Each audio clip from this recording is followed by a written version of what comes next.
One of the things that we were never taught when we were getting into the workforce in our 20s, and for some of us getting out of college and going into that big job, was that there is a huge difference between your working years and your retirement years and how you approach each of them. Hey, everybody, Mike Baltazar here. Thank you so much for joining me on this webinar Wednesday.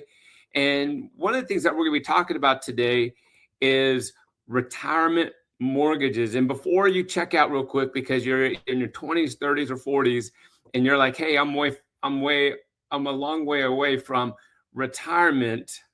I want you to know that retirement planning starts today. And so for anyone out there who's contributing to a 401k plan or some sort of retirement plan, if you're putting your hard-earned money, your 2026 earnings into plans like that because you're going to get to that retirement age at some point in time, or at least we hope, right? Then you definitely want to stay tuned for today's episode, because we're going to do a tiny mindset shift, something that I wish I would have learned when I was in my 20s. I have an MBA. I have my undergraduate's a finance degree, and this was something that was not talked about. And actually, through the first part of my mortgage career, I didn't talk too much about retirement planning, combining that with mortgages. Of course, when people would ask for certain items, I was quick to deliver. And it wasn't until I was in my mid-30s when it just hit me that the decisions we make today has a huge impact on what we're doing as we enter into retirement. I'm 48 years old, close to be 49. I can see the light at the end of the tunnel, and I look forward to those retirement years. And even though I've been in the industry for so long, since 1997, as a matter of fact, there's so many things I'd have done differently if I'd have just had this tiny mindset shift. So I'm going to share that with you right now. And so I'm going to put this back onto the screen. And that's this. There's these working years. I like to call them working years. And this is where we collect assets. This is where we put up our little nest eggs. This is where we collect our nuts. We store away for winter, or in this case, retirement. And we collect assets. And if we're doing it the right way, then when we enter into retirement, then we put ourselves in a comfortable position. I meet with seniors day in, day out, day after day. Love working with our senior citizens here in America. And a lot of them have done exactly what they set out to achieve, only to find out that they are going to outlive their retirement. Or maybe they didn't factor in that nasty thing called inflation. Or some people, unfortunately, they get divorced and they lost a good chunk of their retirement assets in the divorce, and now they're playing catch up. And so I meet with financial advisors quite often to help remedy this.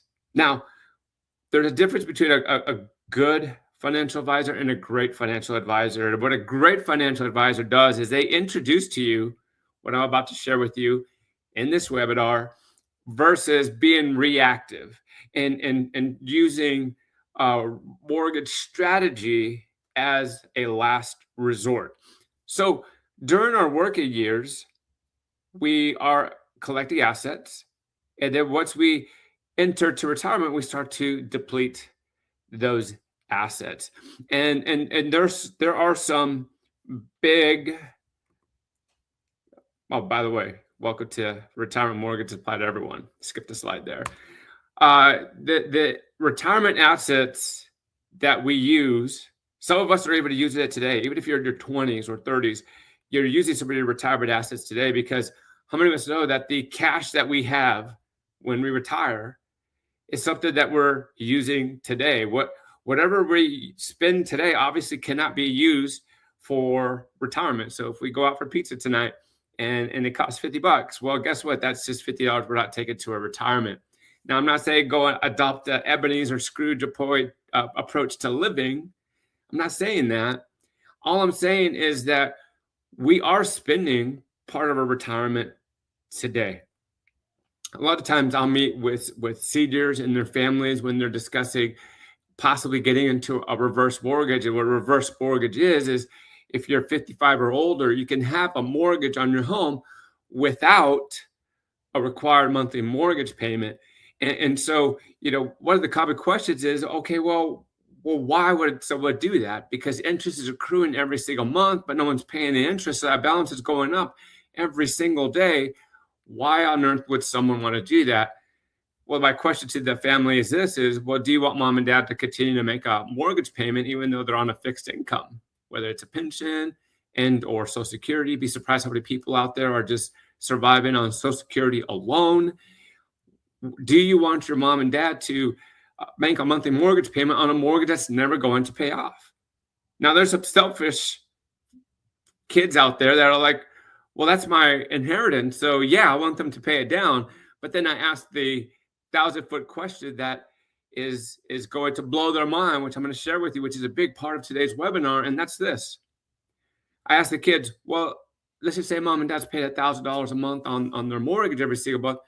When they pass and when you collect your inheritance, do you want $1,000 of equity, or do you want $1,000 cash in the bank? And they look at me like I'm weird, like, what are you talking about? I'm like, well, whatever they're putting towards the mortgage, they're taking out of your inheritance called the checking account, the savings account. When there's money being spent that they no longer have, well, it goes somewhere else. So all you're doing is you're moving your cash into home equity.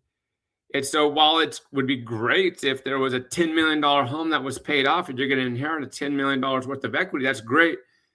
Most Americans don't have that luxury. So once they have that little shift, they're like, oh, that makes sense. Oh, you know what? Mom and dad probably could come visit us a little bit more if they weren't making a monthly mortgage payment. Or, you know what? Maybe mom and dad could afford that medicine that's kind of expensive instead of sticking with the generic that, stopped working for them years and years ago. You kind of get the idea where they just kind of just get that aha moment, like, oh, okay. And then if that doesn't help them make a decision, I remind them that, hey, what's the house going to be worth when mom and dad die? And like, I don't know. And then for those that were around in 2008 and 9, when the market crashed and they saw home values get cut in half overnight, I asked them, like, well, what if mom and dad died hypothetically, back then, and you're inheriting a house that you thought was worth $1 million and now it's worth $400,000? Did mom and dad blow $600,000 of your inheritance? No.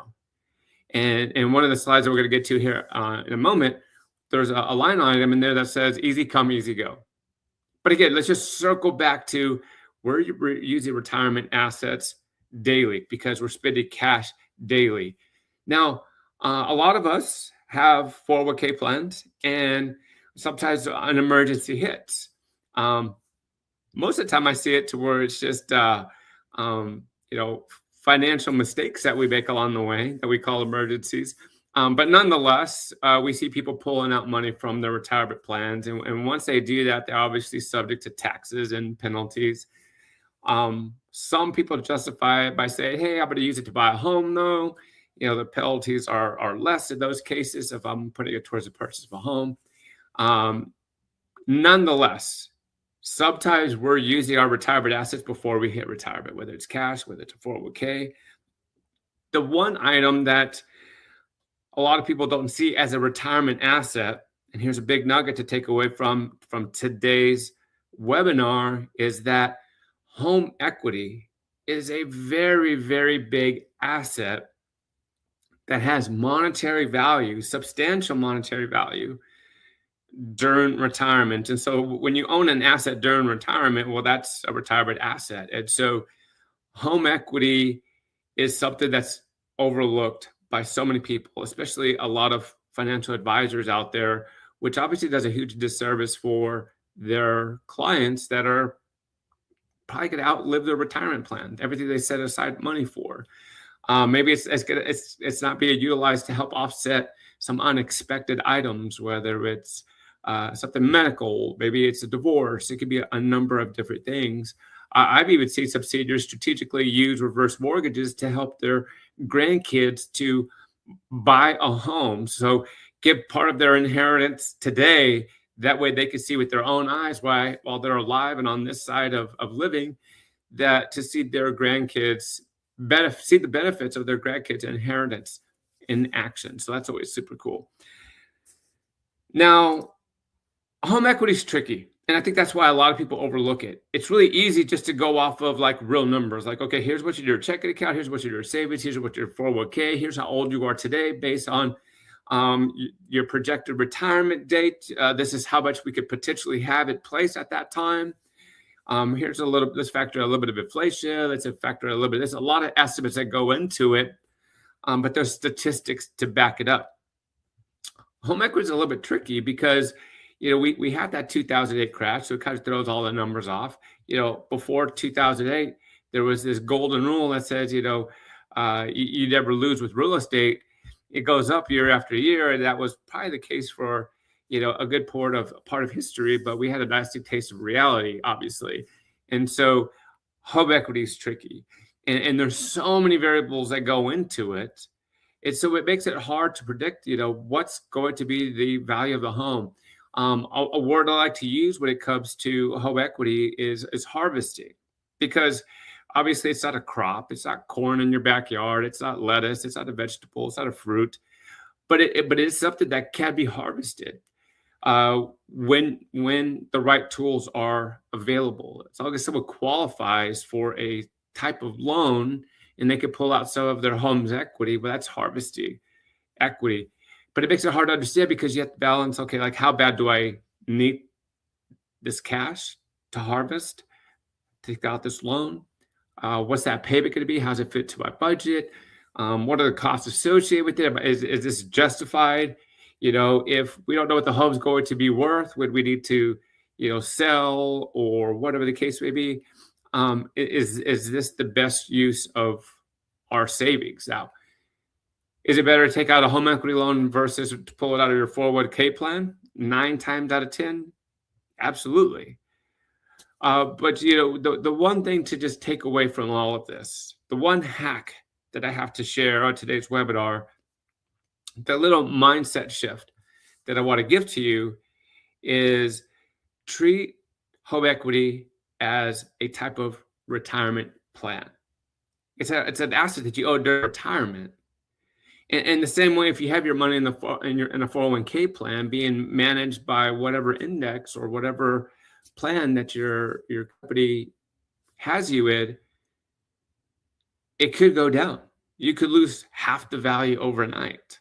And of course, when that happens, you get scared. You call up your advisor and say, hey, how could we have avoided this? Do I need to go into something less risky?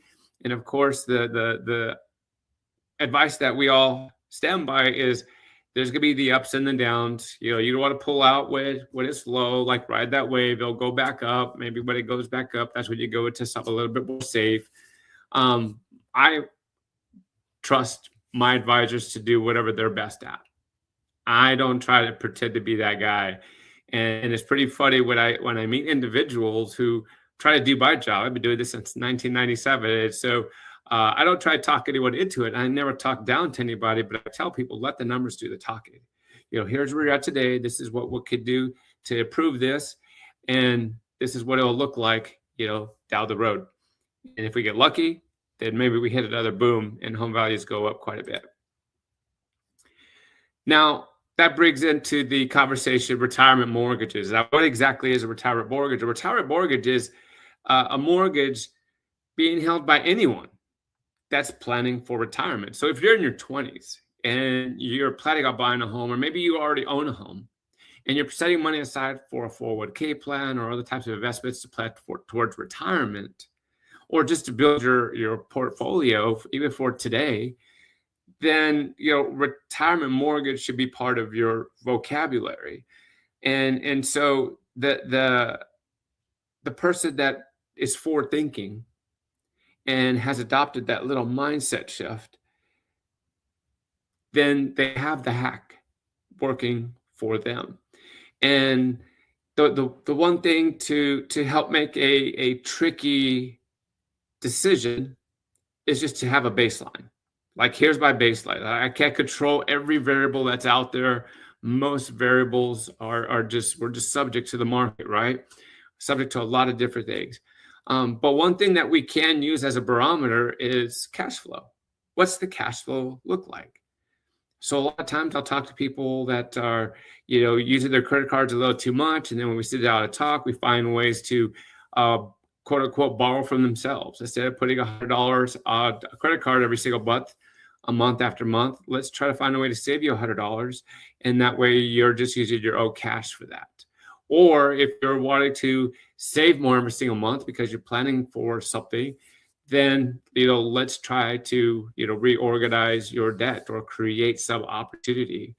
One thing that just pops to my head that's kind of random is it's amazing how many people I talked to today, 2026, February 2026, where they have the opportunity to refinance with little or no closing costs, where my team and I pick up the costs of the loan, a majority of the cost for the loan, and they're literally recouping their costs within the first month or two with the savings, where they're decided not to do it because they want to wait for the savings to go up more in the future. I tell them, hey, listen, you could do this again in 6 to 8 months if it's available, but let's start taking advantage of it today, because who knows, we might have to ride this present economic wave for a year or two. Let's stock away some of that savings until then. A lot of them just want to wait. The cost of waiting is that they're paying an extra $200-300 a month on their mortgage payment when they don't have to. Again, if they had adopted that baseline of just a cash flow mentality, then obviously they would be making a lot better decision. So my encouragement is just have a conversation. Everyone has a different walk, a different journey. Not everyone is a trust fund baby. A lot of us have to be very strategic with our day-to-day, how we spend our money today. What are we setting aside for retirement? How are we planning for retirement? What are some other things that I need to take into account? Am I going to put a kid through college? Am I going to have to deal with this or that? Am I taking care of aged parents? I mean, there's a lot of different things where everyone's story is a little bit different. And one of the things that I like to do is I like to treat each and every client the way they're supposed to be treated. Give them the information that they need, not a big basic overview like, hey, this is a one size fits all, go read this book and you'll be fine. Listen to Dave Ramsey, you'll be fine. No, everyone needs to have something that's custom tailored to their needs, but then also working with someone that has a full toolbox. And that's a part of the reason why several years ago I became a mortgage broker, as opposed to be aligned with just one singular company. I have numerous companies at my disposal. A lot of tools, resources, programs are not available to the average loan officer. And so I love to serve people in that capacity. Just know this, you're not alone on this journey. You have me, you have my team. And I know you're great at what you do. Chances are very good that I already work with you in some capacity because you're smarter at me than and what your profession is. I'm not going to pretend to be a doctor. But then I encourage you to just let my team and I do what we're great at. And if we do have a conversation, it's not going to be a sales call. You have my word on that. For those of you that know me personally, you know that I hate sales. I've hated sales since I was a teenager. And so when I got into the mortgage industry, I didn't know I was getting into a sales position, but then I became uber successful because I love to educate. I love to help people. And so I've found that if the more information I get into people's hands, the more successful that I could be. And so that's all that the conversation would be, is like, here's some helpful information to help you go further faster. And we want to share our gifts and talents with others. We want to have that opportunity, even if it's just a phone conversation, if it's a Zoom call, if we're presenting to you and to your team. It could be something that's small. It could be something that's grand. I love traveling across the country. So if you want me to speak at your next big event, I'm happy to do that. But I'm also happy to have a one-on-one conversation with grandma or grandpa over a cup of coffee, at their home. Whatever the case may be, just let us help you in whatever way possible. I hope that today's webinar shed a little bit of light on maybe something that can help you go further faster, or maybe you know somebody that just needs to have an expert lock arms with them, whether they're a professional trying to serve their clients better, or just an individual that's just trying to figure out life or find a more effective way to do living. Hey, everybody, thank you so much again for joining. And until next week, have a fantastic week, and God bless.